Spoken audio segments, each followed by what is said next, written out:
여러분 안녕하십니까. 라디오 X 송승민입니다. 이번 지방선거에서 전주 시민들은 전주의 미래를 새로운 인물에게 맡겼습니다.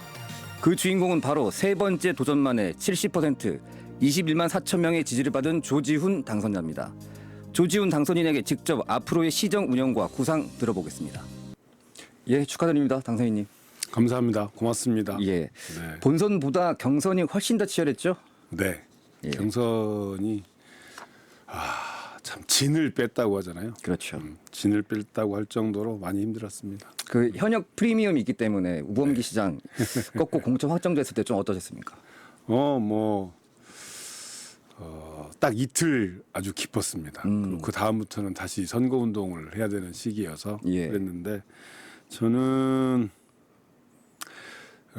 저희 캠프의 자체적인 별명이 있거든요. 별칭이 절박한 캠프, 절실한 캠프 그렇게 경선을 했는데 실제 경선을 하고 선거를 하는 과정에서 전주의 변화와 전주 발전에 대한 그 요구와 의지가 실제로는 시민들이 더 절실하다, 시민들이 더 절박한 요구를 가지고 있다 이런 것들을 많이 느꼈습니다. 이제 사실 도전 자체가 쉽지 않았는데 나선 이유가 좀 뭘까요? 잘 아시는 것처럼 전주 시민들이 이제 전주에 대한 변화, 예. 전주에 대한 변화, 전주 변화에 대한 의지 이런 게 시민들이 굉장히 높았습니다. 전주가 1300년 된 도시인데 예. 그 1300년이라고는 그 긴 시간 동안에 지금 이 순간만큼 전주가 이렇게 쭈그러들고 시민들의 자존심이 상할 정도로 정체됐던 시기가 있었을까? 전 되돌아보면 지금이 가장 어렵고 힘든 시기가 전주다 이렇게 생각해요. 그런 과정에 전주 시민들의 변화에 대한 요구 이런 거 굉장히 높았는데 정말 선거가 끝났음에도 불구하고 이런 말씀 드리기 죄송하지만 지난 4년의 전주시정은 그 전주 시민들의 변화에 대한 요구, 발전에 대한 의지 이런 것을 잘못 해석했다 이런 생각을 하고요. 그런 가운데서 시민들이 저에게 부여한 임무, 저를 불러냈던 수많은 이유들 이런 것들이 저를 출마를 결심하게 했다고 말씀드릴 수 있습니다. 그 전주 삼천을 비롯해서 벌목 문제가 전국적으로 이슈가 되기도 했는데 이 모습을 보시면서도 출마를 결심하기도 하셨을 것 같아요. 사람의 가치관, 예. 철학에 따라서 네. 나무 그리고 하천을 어떻게 가꿀 것인가 이거는 서로 다를 수 있어요. 예.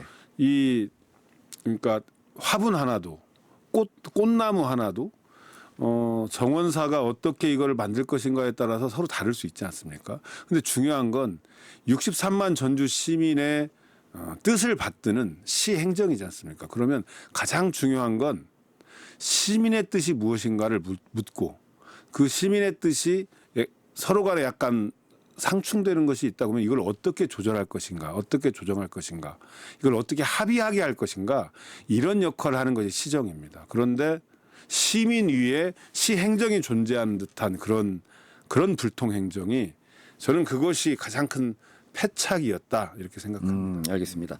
근데 한편으로 이제 전주 시민분들은 개발론을 좀 강조하는 분들도 많습니다. 아까 서두에 말씀하셨다시피. 네네. 예. 그 개발 당연히 해야죠. 예. 그리고 사람이 살고 있는 그리고 사람이 응집해서 모여 살고 있는 도시는 그걸 우리 도시라고 하지 않습니까? 도시는 늘 보수해야 하고 늘 개발해야 하고 늘 새로운 시대적 흐름에 따라서 도시를 변화시켜야 됩니다. 그걸 다른 사람이 도시 혁신이라고 표현하건 뭐라건 간에 그건 당연히 도시는 개발을 해야 되는 거죠. 예를 들면 전주 한옥마을 같은 경우에 그건 전주 한옥마을을 보존하고 제대로 방향을 잡아서 진행했던 한옥마을 개발이었잖아요. 그것도 개발이지 않습니까? 그런 개발들을 이루어내야 되는데 어떠한 방향으로 개발을 해낼 것인가 이게 가장 중요한 거죠. 예를 들면 그리고 그런 개발들은 시대적 상황과 시기에 따라서 개발의 방향이 바뀝니다. 예를 들면 전주가 이제 도시 팽창이 필요했던 시기에는 신시가지를 개발하고 신도시로 확장해 나갔다고 하면 지금 이 시기에 인구가 계속 줄고 있는 이 시기의 전주의 개발은 재개발, 재건축, 가로주택 정비 사업과 같은 이런 형태의 개발이 더 행정의 지원을 받아야 되는 거거든요. 그리고 개발은 늘 해야 되는데 어떤 방향으로 혁신적으로 개발할 것인가 이게 제일 중요한 거죠. 알겠습니다. 그 앞으로의 이제 전주시청은 조지훈표 전주시장 좀 어떻게 표현할 수 있을까요? 조지훈표가 아니고 전주 시민표. 예, 알겠습니다. 그러니까 전주는 이제 정말로 시민 주권을 실현하고 그리고 전주 시민들을 존중하는 시정. 그리고 그동안에 전주 시민들이 쌓아왔던 그 삶의 시간들을 귀하게 여기고 소중히 여기는 시 행정으로 바뀌면 그러면 전주시는 어떻게 혁신할 수 있는 것인가 저는 그거를 보여드릴 수 있다고 생각합니다. 그거를 증명해내려고 합니다. 알겠습니다. 그러면 이제 그동안 민선 8기에서 이어왔던 사업들은 일단 멈춤하고 다 갈아엎는 겁니까? 아니죠. 예. 절대 그럴 수는 없는 거죠. 그리고 민선 8기의 사업들이 저는 이렇게 좀 정치적으로 보면 전주시장이 한 사업이다 이렇게 단어가 표현될 수 있지만 예. 실제로 그걸 들여다보면 2,000명이 넘는 전주시의 공직자들이 심혈을 기울여서 다듬고 방향을 설정하고 사업을 진행하는 거예요. 그래서 이제 실제로 시 행정을 이렇게 보면 제가 시의원을 여러 번 했잖아요.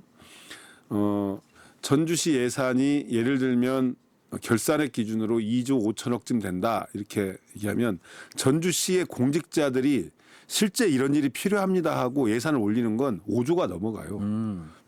그거를 정말로 다듬고 줄이고 그리고 방향을 새로 설정하고 아낄 거 아끼고 해서 만들어낸 게 현재 전주시정의 여러 가지 사업들이지 않겠습니까? 그 공직자들이 만든 사업을 왜 갈아엎어요? 빨리 할 건 빨리 하고 좀 늦출 건 늦추고 이런 정도의 조정이 있을 수는 있겠죠. 하지만 시정은 연속되어야 된다. 그래야 시민들은 전주시 행정이 예측 가능한 행정이 되는 것이고 예측 가능한 행정이 좋은 행정이다. 이렇게 말씀드릴 수 있습니다. 알겠습니다. 그럼 이제 재정 문제 당연히 네. 나올 수밖에 없습니다.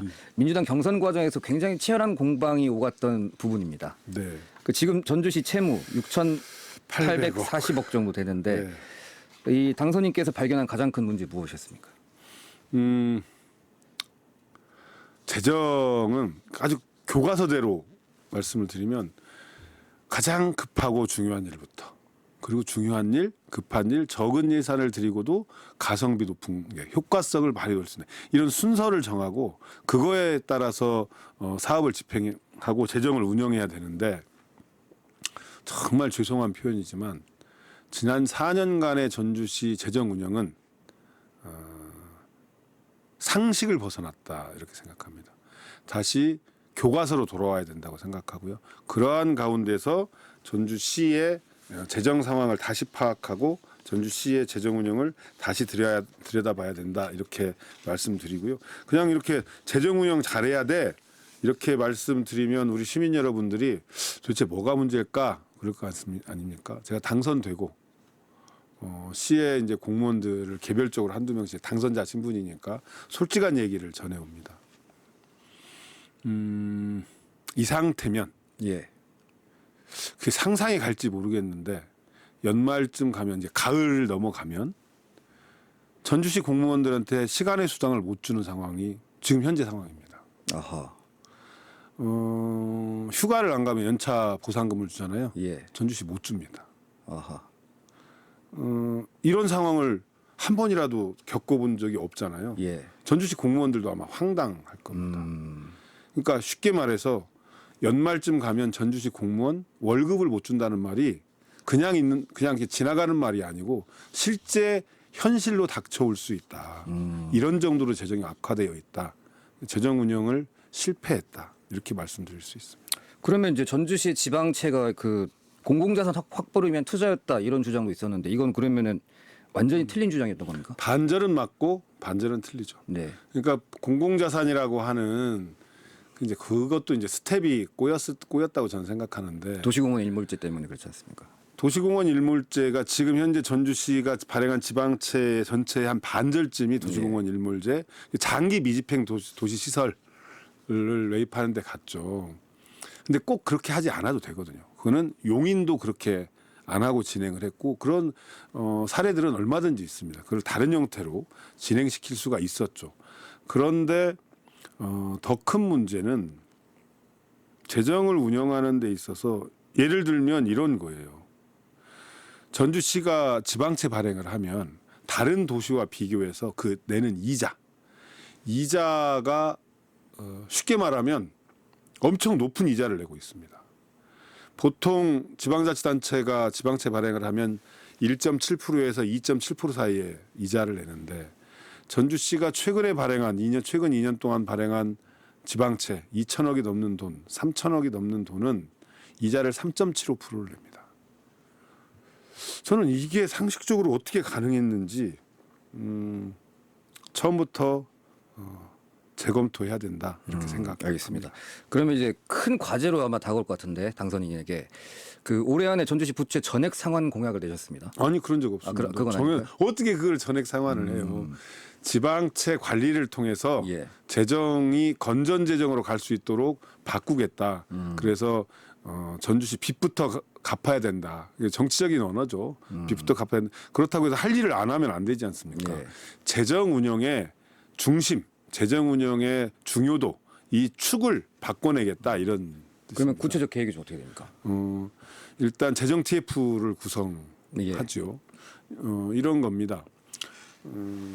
좀 전주는 당선자 신분에서 인수위원회를 좀 빨리 준비했고 당장 내일부터 전주시 인수위원회가 가동이 됩니다. 예. 전주시 인수위원회가 분과가 5개 분과가 있는데 그중에 재정과 관련된 시정혁신 분과가 있습니다. 거기서도 재정을 다루고 거기에 자문위원회를 조례상 둘 수 있는데 재정혁신 특별위원회를 줄 겁니다. 이 재정혁신 특별위원회에서 집중적으로 재정 문제를 다루게 될 거고 이 재정 TF 역할을 하는 거죠. 적어도 아무리 늦어도 일주일에 2번 이상 전주시 재정을 현황을 시민들에게 있는 그대로 다 알려드릴 거고요. 공개한다는 뜻이군요. 네, 예. 다 완전히 공개할 거고 예. 그리고 이 재정 문제와 관련된 인수위 과정에서 세미나도 개최를 하고 그 특강도 열어서 이거를 열린 인수위 형태로 해서 시민들의 지혜를 구할 겁니다. 그리고 지금 600억에 달하는 그러니까 미납세가 있어요. 세금을 안 낸 사람들이 있어요. 예, 그 600억이 넘습니다. 이거를 받는 것부터 시작해서 현재 죄송합니다.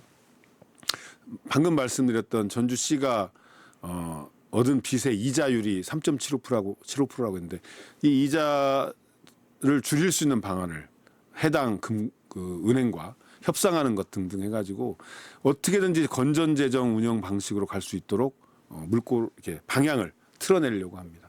알겠습니다. 그 돈 얘기하니까 또 돈 질문이 나오는데 네. 전 시민지원금 100만 원 지급 네. 이 공약도 있었습니다. 네, 그렇습니다. 근데 이러면 전 시민이 아니고요. 예. 그래서 잘못해 태어난 아이에게 지금까지 전주시가 쓰레기 봉투를 선물로 줬잖아요. 예. 그런 거 하지 말고 그러니까 아마 내년부터 시행을 목표로 제가 준비하고 있는데 태어난 출생 아이 수당을 신설하겠다고 하는 겁니다. 그래서 아이 수당을 100만 원을 지급하고 이 아이가 만 6세가 되는 시점까지 지속적으로 100만 원씩 지급하는 걸 준비해서 진행하겠다 이런 거고요. 그럼 막 어마어마한 돈이 들어갈 것 같잖아요. 예. 이게 참 전주시의 지금 정말 절박한 현실이기도 한데 전주시의 7년 전에 태어난 신생아 숫자가 6,700명에 불과했습니다. 근데 심각하잖아요. 어떻게 63만 도시에서 출생한 아이의 숫자가 6,700명밖에 안 돼요. 심각하잖아요. 그런데 2025년에 전주시에서 태어난 아이가 2,600명, 2,700명. 정말로 인구 절벽이에요. 근데 2,600명의 아이가 태어나는데 하는데 그 아이들에게 100만 원씩 지급해봤자 26억이에요. 이거 못 줍니까? 충분히 가능하죠. 이것이 앞으로 재정 관리를 해가면서 앞으로 우리 전주에서 태어난 아이들은 태어난 순간에 100만 원의 아이 수당부터 시작해서 초등학교 입학 전까지 만 6세까지 6년간 매년 100만 원씩 지급하는 것. 이 정도는 해야 전주가 저출생 문제에 대한 대책을 세우고 있다. 이런 말을 들을 수 있겠죠. 알겠습니다. 그 지금 아직 현안이 산적한데 당장 그 대한방직터 개발 문제도 좀 질문을 해야 될 것 같습니다. 그럼요. 네. 어떻습니까? 지금 자광이 책임감 있게 실행을 하고 있나요? 저는 그 민간 영역에서 하는 일을 잘 모릅니다. 예. 다만 대한방직터 그 개발 사업에 있어서의 정의는 속도고 그 속도가 곧 시민의 바람입니다. 속도 있게 진행해야 되고 그 속도 있게 진행해내기 위해서 그동안의 전주시는 해줄 수 있는 모든 혜택을 다 줬다. 모든 행정적 지원을 다 했다. 어찌 보면 특혜라고 보여줄 수 있을 정도의 그 조건을 다 만들어줬다.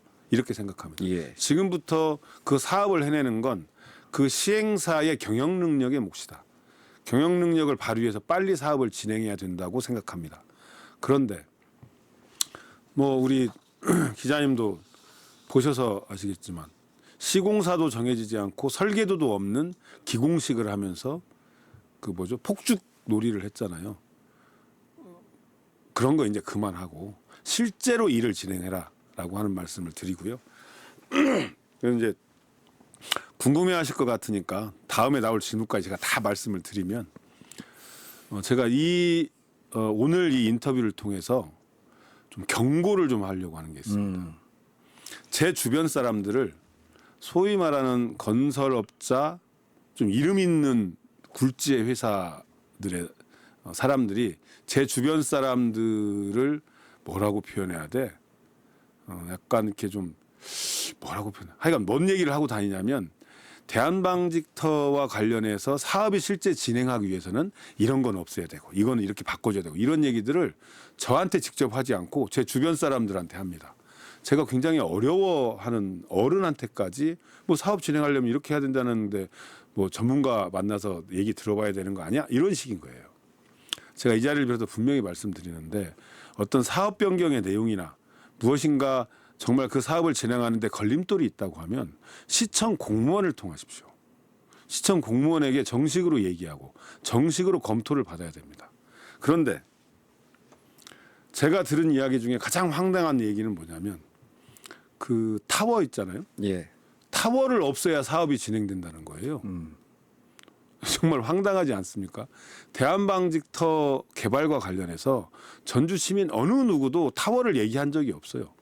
이 시행사가 와서 갑자기 어느 날 그야말로 멋진 조감도를 보여주면서 타워를 개발해서 거기에 관광객을 끌어들이고 전주의 랜드마크로 하겠다고 했습니다. 그거 하겠다고 해서 토지 용도 변경 해준 거 아닙니까? 타워를 없애겠다고 하면 원래 토지로 다시 돌아가야죠. 그게 이치에 맞는 거 아니에요? 꼼수 부리지 마라. 경영도 사업도 전공법으로 해라. 이런 이야기 꼭 이 자리를 빌어서 해드립니다. 아주 강한 경고를 또 날리셨습니다. 알겠습니다. 그런데 이제 평당 3천만 원 아파트 얘기까지 나옵니다. 이는 좀 어떻게 생각하십니까? 전주 시민들이 무슨 핫바지입니까? 그 정도 하겠습니다. 예, 알겠습니다. 이 현안도 굉장히 중요했던 현안입니다. 민선 8기도 중에 네. 전주 완주 통합 문제 정말 어렵습니다. 네. 이 다시 추진하실 생각이신가요? 추진은 하되 추진의 방식은 완전히 달라질 겁니다.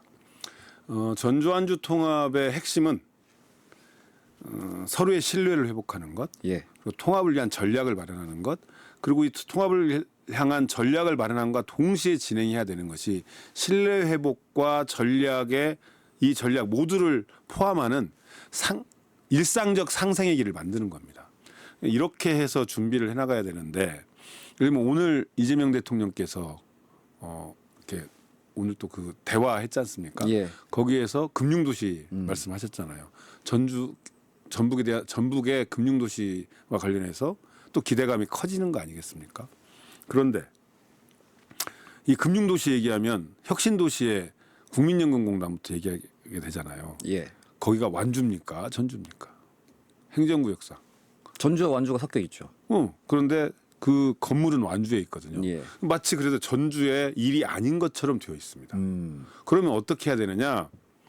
혁신도시 전체를 하나의 다운타운으로 보고 전주에서 투자하고 완주에서도 투자하는 공동구역으로 만들어서 전주 완주 금융 특별도시 이렇게 만들면 훨씬 일이 쉬워지지 않겠습니까? 그게 지방자치법에서 보장하고 있는 특별자치단체입니다. 그러면 전주에서 예산 넣고 완주군에서 예산 넣고 전주시에서도 의회에서 전주시 의회에서도 의원 파견하고 완주군 의회에서도 의원 파견해서 다만 거기 의회 파견한 의회에서 단체 장을 특별자치단체 장을 뽑도록 되어 있는데 이 장을 저는 완주군 사람이 하도록 해줬으면 좋겠어요. 그렇게 해서 신뢰를 회복하고 혁신도시에 필요한 일들을 혁신도시 주민들 스스로가 전주시 주민과 완주군 주민이 서로 다르게 있어가지고 서로 대화도 안 되고 이런 거 말고 혁신도시가 통째로 전주 완주 특별도시가 되어서 전주 그 혁신도시에 살고 있는 주민들이 필요한 일들을 스스로 결정하게 하는 바탕 위에서 금융도시로 가는 전략을 수립하도록 하는 것. 이것부터 시작하면 전주 완주 통합 가능해지지 않겠습니까? 알겠습니다. 그럼 약간 민감한 질문인데 네. 통합이 돼서 통합시장을 선출하게 된다면 완주군수에게 양보할 의사도 있으신 거예요?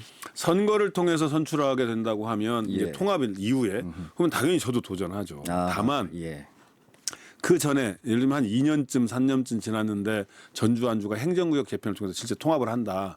그러면 그 걸림돌이 완주군수가 전주시장을 해야만 통합이 되겠다라고 하면 저는 완주군수가 해야 된다고 생각합니다. 왜냐하면 방금 얘기한 신뢰를 회복하고 상생의 길을 만들고 전략을 수립하는 데 있어서 완주군이 자꾸만 믿지를 못해요. 전주의 예. 진정성을, 예. 진심을 믿지 못해. 그건 모든 걸 내어주는 모양이 필요하다고 보고요. 그건 정치적으로, 정무적으로 매우 필요한 과정일 거다 이렇게 봅니다. 알겠습니다. 그 혹시 전주가 안 되면 뭐 김제, 익산과 통합설도 나왔습니다. 이게 이제 정치인들이 이제 그런 얘기들을 하는데 예. 저는 5극 3특 체제 하에서 어떻게든지 우리 지역의 규모의 경제를 이뤄내기 위해서 그리고 정책도 규모화 시켜내기 위해서 통합이 필요하다고 봅니다. 그런데 일단 우선은 전주 완주 통합 문제를 중심으로 해서 통합의 길이 어떤 것이 옳은 것인가에 대한 그 구체적인 대안 이런 것들을 만드는 작업이 필요하다고 봐요. 그래서 그런 것들과 함께 다방면으로 검토는 하되 지금 당장은 전주 완주 통합에 대한 연구를 하는 것부터 해야 되지 않나 이렇게 생각하고 있습니다. 알겠습니다. 굉장히 굵직굵직한 이야기만 다루는데 이제는 시민들이 직접 체감할 수 있는 그런 정책도 혹시 있으시면 뭐 복지라든지 소개 좀 부탁드릴게요. 그래요. 저는 그런 얘기 좋아하는데 제가 그래서 시민 돌봄 책임 도시 이렇게 표현을 썼거든요. 저희 공약을 시민 돌봄 책임 도시. 이거는 저소득층 중심의 아주 제한적인 지원을 하는 게 아니고 보편적 복지를 이뤄야 된다. 그런데 이게 보편적 복지라고 해서 그럼 시민 전체가 각 유형이 다른데 그럼 다 한꺼번에 할 거냐? 그런 건 아니고요. 유형과 특성을 살펴서 보편적 복지를 한다 이런 겁니다. 예를 들면 어린이 청소년 100원 버스 이거 시행할 겁니다. 예. 그리고 장애인 정책과 관련해서는 장애인 정책을 수립하고 집행하는 당사자가 장애인이어야 훨씬 더 효과성, 체감, 효과 느끼는 효용성이 높다고 생각해서 장애인 정책과 집행을 다루는 팀장은 장애인을 개방형 인사로 채용하도록 하는 것 이런 것들이 실질적인 복지를 구현해 나가는데 매우 중요한 출발점이다 이렇게 생각하고요. 그래서 생애 주기별로 촘촘한 맞춤형 정책들을 앞으로 계속 준비해 나갈 겁니다. 이것도 굉장히 시민들 궁금해하시는데 전주하면 문화, 뭐 예술, 맛 그렇죠. 이건데 이 부분은 좀 어떤 변화를 좀 생각하고 계실까요? 우리 전주가 가지고 있는 가장 비교 우위가 저는 그 문화적 자산이라고 생각합니다. 예를 들면 제가 우스갯소리로 가끔 그런 얘기 하는데 왜 그 색스폰 배우는 데 있잖아요. 색스폰 가르치는 학원.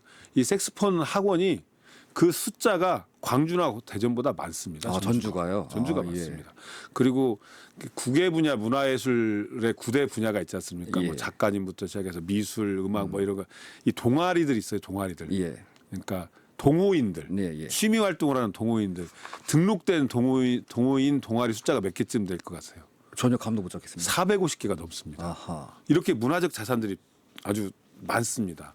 그리고 대중 음악을 하는 노래 부르는 대중 음악을 하는 이 사람들의 숫자도 광주보다 전주가 그 숫자가 절대적 숫자가 훨씬 많아요. 오호. 그런 정도로 문화적 자산이 전주에 풍부합니다.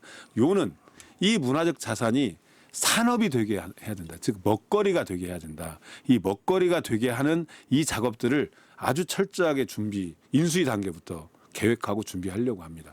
그래서 우리 백반 하나를 이게 백반의 종류가 전주에 다양하잖아요. 조기 백반부터 시작해서 불고기 백반 이런 것들이 많습니다. 이 자체가 사람들이 와서 즐기게 하는 문화적 자산이 되게 하는 것에다가 우리가 이거를 가지고 있기 때문에 자신 있게 전라북도 내의 14개 시군의 대표 음식이 전주에 자리 잡게 해서 전주에 오면 14개 시군의 대표 음식을 먹을 수 있다. 그럼 여기서 발전해서 아시아의 음식들을 전주에 오면 다 맛볼 수 있다. 여기까지 진행하고 준비하도록 하는 것. 그래서 문화 자체가 그런 문화적 자산 자체가 우리들의 시민들의 먹거리가 되게 만드는 도시 이런 걸 준비하려고 합니다. 알겠습니다. 이제 마지막으로 이번 선거에서 지지해 주신 분들도 그렇고 다른 선택을 한 시민들까지 포함해서 전주 시민들에게 한 말씀 부탁드리겠습니다. 제가 흔히 말해서 압도적인 표 차이로 전주시장에 당선됐습니다. 이런 표현을 씁니다. 그런데 실제로 전주시 전체 인구를 놓고 보면 압도적인 표를 얻었나? 저는 그렇지 않다고 생각합니다. 전주 시민이 63만인데 제가 얻은 표는 21만 4천 표입니다. 유권자로 따져도 거의 40만 명에 가까운 전주 시민들이 저를 찍지 않았어요. 저는 그것에 매우 진지하고 엄중하게 대해야 된다고 생각합니다. 이 40만 명의 시민들과 함께 할 수 있는 일, 이 40만 명의 시민이 더해져서 60만 시민들과 함께 해나갈 전주, 이거를 구상해야 된다고 생각하고요. 그리고 특히 도지사 선거 과정에서 양쪽으로 갈라선 이 시민들을 어떻게 다시 통합하고 화합의 길을 만들어서 나아갈 것인가. 그걸 성공시키지 못하면 아무리 좋은 일이 앞에 있어도 그 일을 성공시킬 동력을 얻을 수가 없습니다. 그래서 그런 일들을 해나가려고 하니까 꼭 좀 시민 여러분들 마음을 좀 열어주시고 힘을 좀 보태주시길 부탁드립니다. 예, 당선인 오늘 바쁘신 감사드립니다. 고맙습니다. 감사합니다.